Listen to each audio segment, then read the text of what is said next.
Pertarungan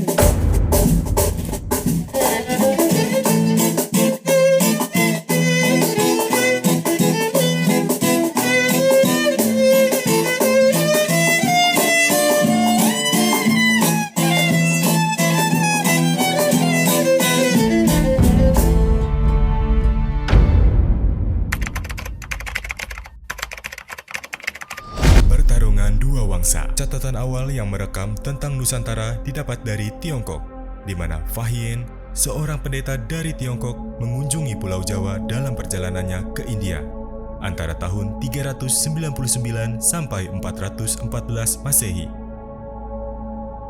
Pengalamannya ditulis dalam buku Fahwe. 100 tahun kemudian, Sun Yun dan Huining mengikutinya dengan melakukan ziarah dari Tiongkok ke India. Ketika melakukan pelayaran ke India dan Sri Lanka, Fahien pada tahun 337 hingga 422 Masehi juga terdampar dan pernah singgah di sebuah kerajaan bernama Tolang Powang, atau dalam artian tulang bawang, tepatnya di pedalaman Kers atau Sumatera. Namun demikian, mengenai keadaan politik di dalam sejarah Nusantara juga tidak bisa begitu saja mengabaikan sebuah peristiwa alam yang jelas memberikan dampak luar biasa, yaitu catatan mengenai letusan Krakatau Purba yang diambil dari sebuah teks Jawa kuno berjudul Pustaka Raja Parwa, yang diperkirakan berasal dari tahun 416 Masehi. Isinya antara lain menyatakan adanya suara guntur yang menggelegar berasal dari Gunung Batuwara. Ada pula goncangan bumi yang menakutkan, kegelapan total, petir dan kilat. Kemudian datanglah badai angin dan hujan yang mengerikan, dan seluruh badai menggelapkan seluruh dunia. Sebuah banjir besar datang dari Gunung Batuwara dan mengalir ke timur menuju Gunung Kamulang. Ketika air menenggelamkannya, Pulau Jawa terpisah menjadi dua, menciptakan Pulau Sumatera. Pakar geologi Baron George Esser dan beberapa ahli lainnya berpendapat bahwa kejadian alam yang diceritakan berasal dari Gunung Krakatau Purba, yang dalam teks tersebut disebut Gunung Batuwara. Menurut buku Pustaka Raja Parwa tersebut, tinggi Krakatau Purba ini mencapai 2000 meter di atas permukaan laut, dan lingkaran pantainya mencapai 11 km. Akibat ledakan yang hebat itu, 3/4 tubuh Krakatau Purba hancur menyisakan kaldera. Kawah besar di Selat Sunda. Sisi-sisi atau tepi kawahnya dikenal sebagai Pulau Rakata, Pulau Panjang, dan Pulau Sertung. Dalam catatan lain disebut sebagai Pulau Rakata, Pulau Rakata Kecil, dan Pulau Sertung. Letusan gunung ini disinyalir bertanggung jawab atas terjadinya abad kegelapan di muka bumi. Penyakit sampar bubonik terjadi dikarenakan temperatur yang mendingin. Sampar ini secara signifikan mengurangi jumlah penduduk di muka bumi. Letusan ini bahkan juga dianggap turut andil atas berakhirnya masa kejayaan Persia Purba, transmutasi kerajaan Romawi ke kerajaan Bizantium, berakhirnya peradaban Arabia Selatan, punahnya kota besar Maya, Tikal, dan jatuhnya peradaban Nazca di Amerika Selatan yang penuh teka-teki. Ledakan Krakatau Purba yang diperkirakan berlangsung selama 10 hari dengan perkiraan kecepatan muntahan massa mencapai 1 juta ton per detik. Ledakan tersebut telah membentuk perisai atmosfer setebal 20 hingga 150 meter dan menurunkan temperatur bumi sebesar 5 hingga 10 derajat selama 10 hingga 20 tahun. Selain dari Tiongkok, sumber-sumber tertulis atau sejarah yang berasal dari Arab, India, dan Persia telah menginformasikan bahwa tumbuh dan berkembangnya pelayaran dan perdagangan melalui laut antara Teluk Persia dengan Tiongkok sejak abad ke-7 Masehi atau abad ke-1 Hijriah. Jalur pelayaran ini didorong oleh pertumbuhan dan perkembangan emporium-emporium besar di ujung barat dan ujung timur benua Asia. Di ujung barat terdapat emporium Muslim di bawah kekuasaan Khalifah Bani Umayyah pada tahun 660 hingga 749 Masehi, dan Bani Abbasiyah pada tahun 750 hingga 870 Masehi. Dan ujung timur Asia terdapat Kekaisaran Tiongkok di bawah kekuasaan dinasti Tang pada tahun 618 hingga 907 Masehi.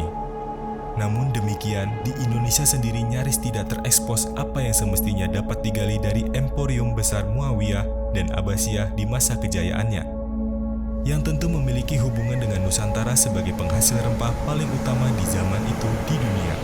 Di antara dua titik imperium dan emporium besar tersebut, peranan Sriwijaya sebagai sebuah otoritas yang menguasai Selat Malaka di abad ke-7 hingga 11 Masehi tentunya tidak bisa diabaikan begitu saja. Otoritas ini adalah kerajaan maritim yang menitik beratkan pada pengembangan pelayaran serta perdagangan sehingga memiliki peranan yang jauh lebih strategis terhadap rute perdagangan yang beralih dari jalan darat ke laut. Bermodalkan kekayaan alam serta letak kekuasaannya yang strategis, pada masanya Sriwijaya berkembang sebagai toko serba ada atau emporium yang mengendalikan keluar masuknya pasokan berbagai komoditi unggulan dari barat dan timur. Dalam salah satu kronik Cina yang diterjemahkan oleh Takakusu Junjiro, A Record of the Buddhist Religion as Practiced in India and the Malay Archipelago pada tahun 1896, Ising beberapa kali menyebut nama San Fosi, mula-mula disebut Cheli Fosi, sebagai penguasa lalu lintas perdagangan di Selat Malaka. Nama Cheli Fosi dan Sam Fosi itu sendiri digunakan oleh dinasti Sung pada tahun 960 hingga 1279 dan Yuan pada tahun 1279 hingga 1368 dan juga Ming pada tahun 1368 hingga 1644 untuk merujuk ke sebuah kerajaan di Laut Selatan yang terletak antara Chenla atau disebut Kamboja dan Sipo atau Jawa yakni Sriwijaya. Dalam pengelanaannya pada tahun 671 hingga 695 mencari pohon pencerahan hingga ke India, Ising mencatat bahwa Sriwijaya adalah kerajaan penting di bidang maritim, perdagangan, dan penyebaran agama yaitu Buddha. Kebesaran penguasa Laut Selatan ini bukan sekedar imbas dari runtuhnya kerajaan Funan di Indochina, tetapi juga berkat politik bertetangga yang baik dan didukung oleh adanya armada laut yang besar. Robert Digreed dalam bukunya Penjelajah Bahari, Pengaruh Peradaban Nusantara di Afrika pada tahun 2008, menyebutnya sebagai kepiawaian Sriwijaya membentuk aliansi yang kuat, di mana untuk menjaga wilayah kekuasaannya yang sangat strategis, Sriwijaya juga membentuk semacam angkatan laut yang terorganisasi dengan baik.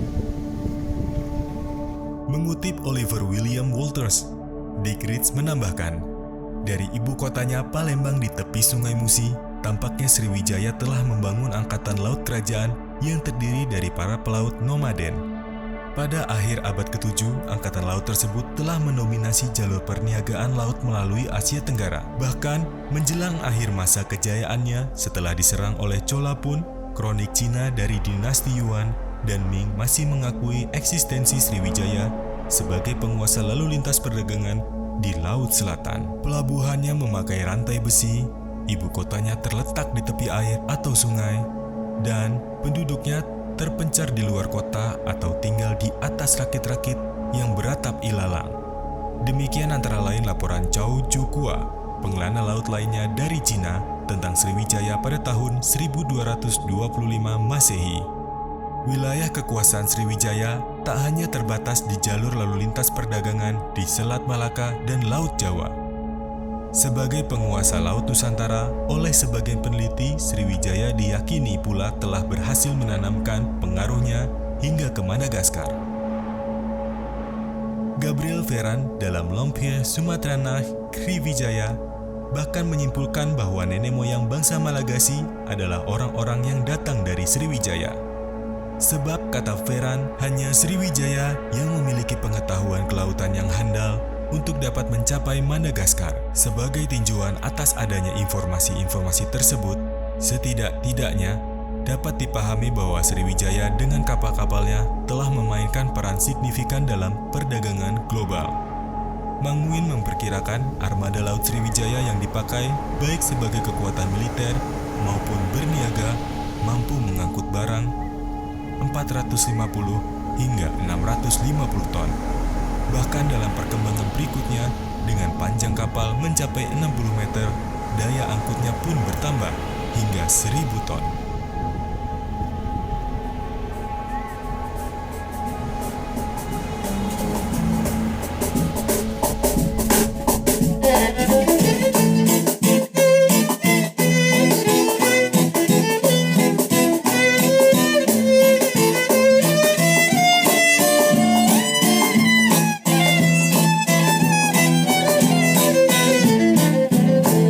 Ada yang bilang baca sejarah katanya tak mudah mengingat nama dan peristiwa betapa susahnya. Hai Rupiah,